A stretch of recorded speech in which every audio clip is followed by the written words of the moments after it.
अखिल भारतीय मां नर्मदा चैतन्य महाप्रभु लोक कल्याण समिति जबलपुर द्वारा माघ मास की सफलता के लिए नक्षत्र नगर जोगनी मार्केटिंग में ब्रह्मस्थान करौंदी से पधारे नितिन चौबे द्वारा एक मंत्र उच्चारण के साथ नर्मदा पंचकोशी परिक्रमा संस्थापक संकीर्तनाचार्य पंडित मनमोहन दुबे मुखारविंद की अमृतमय वाणी से विघ्नहर्ता भगवान गौरी गणेश पूजन, मां नर्मदा मैया की पूजन के पश्चात पवन पुत्र हनुमान जी महाराज के 1100 नाम का हवन संपन्न किया।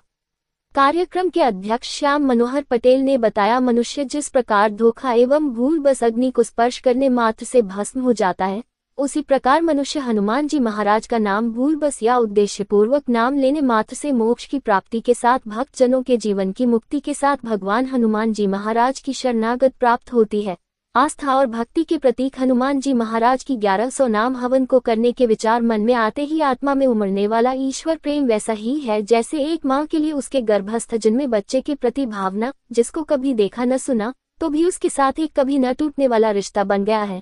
यही सोच सोचकर मानसिक आनंद की जो अवस्था एक माँ की होती है, वही अवस्था एक भक्त की होती है। हनुमान जी महाराज के हवन के माध्यम से वह अपने अजन्मे अदृश्य ईश्वर के प्रति भाव पैदा करता है और उस अवस्था में मानसिक आनंद की चरम को पहुंचता है। इस चरम आनंद के फलस्वरूप मन विकार मुक्त हो जाता है। मस्तिष्क और शरीर में श्रेष्ठ रसों हार्मोन्स का स्राव होता है जो पुराने रोगों का निदान करता है और नए रोगों को आने नहीं देता। हनुमान जी महाराज के नाम का हवन करने वाले के मानसिक रोग 10-5 दिनों से ज्यादा नहीं टिक सकते। हनुमान जी महाराज के 1100 नाम हवन किया गया।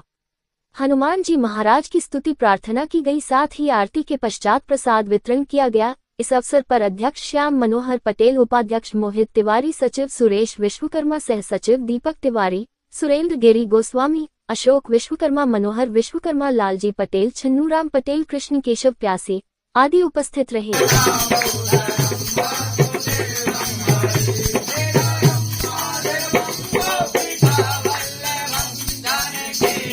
हर हनुमान जी महाराज की जय। आज 1100 नाम से हनुमान जी का हवन किया गया। पंडित मनमोहन दुबे जी जो एक माह भेड़ाघाट सीताराम आश्रम में एक माह कल्पवास करेंगे, जो कल्पवास निःशुल्क रहता है। और महाराज जी पंडित मनमोहन दुबे जी एक माह वहाँ पे हरि कथा भागवत कथा सीताराम आश्रम में की जाएगी और वहाँ कल्पवासियों के लिए निःशुल्क भोजन की व्यवस्था, उनके आवास की व्यवस्था पूरा मां नर्मदा चैतन्य अखिल भारतीय मां नर्मदा चैतन्य महाप्रभु लोक कल्याणकारी समिति द्वारा की जाएगी। और सभी श्रद्धालु दूर दूर से आते हैं वहाँ पे। ये पंडित मनमोहन दुबे जी का 11वां वर्ष है भागवत का और कल्पवास का, जो 11वें वर्ष में प्रवेश कर गया है। तो मनमोहन जी के मार्गदर्शन में ये पूरा कार्यक्रम इस बार सीताराम आश्रम सरस्वती घाट भेड़ा घाट में किया जाएगा। आज कल्पवास की सफलता के लिए हम सभी लोगों ने मिलकर, मोहित तिवारी जी, नितिन चौबे, हमारे संगीता सुरेश विश्वकर्मा जी, दुबे जी, जित्तू झारिया और चन्नूराम पटेल, अशोक विश्वकर्मा, मनोहर विश्वकर्मा, सभी साथियों ने मिलकर समिति के 1100 नाम से हनुमान जी महाराज का हवन किया कि हे महाराज, जो हम कल्पवास करने जा रहे 1 महीने में, उसमें किसी प्रकार की विघ्न बाधा ना आए और सफलतापूर्वक वो हमारा 1 माह का कल्पवास विधि विधान से पूर्ण रूप से संपन्न हो जाए। इसी प्रार्थना से हम लोगों ने यहाँ आज मंगलवार को 1100 नाम का हनुमान जी महाराज का हवन आज यहाँ जोगनी मार्केटिंग में और नक्षत्र नगर में किया गया।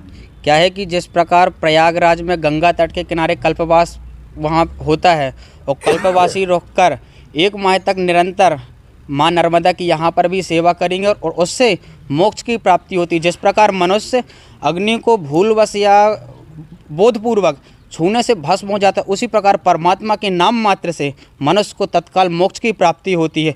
इसी उद्देश्य से जन कल्याण के लिए, लोक कल्याण के लिए हम लोग ये कल्पवास कर रहे हैं, ताकि एक सनातन जितना है सनातन संगठन एक हो और सभी सनातन भाई जब मिलेंगे तभी विश्व में धर्म ध्वज लहरा पाएंगे। और हम लोग अथक प्रयास में लगे हुए हैं। हमारे पंडित मनमोहन दुबे जी भी हैं, हमारे अध्यक्ष श्याम मनोहर पटेल जी भी हैं। हम लोग निरंतर वर्षों से लगे हुए हैं कि हम सभी सनातन भाई एकत्रित हों। उसी की कड़ी में कल्पवास हो रहा है, उसी की कड़ी में परिक्रमा सेवा भी की जाती है और संकीर्तन भी शहर में प्रचार प्रसार किया जाता है। हम लोग तो यही चाहते हैं कि प्रत्येक व्यक्ति एक साथ होकर संगठित होकर चले, ताकि हिंदू सनातन जो धर्म है वो विश्व में धर्म ध्वज का झंडा लहरा पाए। कल्पवास किया गया है कि इससे सनातन धर्म की लोगों में संकीर्तन के प्रति रुझान जागृत हो, भगवान की कथा में लोगों का मन लगने लगे। तन से तो सभी लोग कथा में बैठे रहते हैं, परंतु अगर मन से कथा सुन के मनन कर लें तो उनके जीवन का कल्याण हो जाए। बस इसी उद्देश्य से यह कल्पवास किया गया है और नर्मदा परिक्रमा वासियों की सेवा भी हो सके। सीताराम आश्रम, भेड़ा घाट, अन्न क्षेत्र, सीताराम आश्रम में यह कार्यक्रम संपन्न होगा।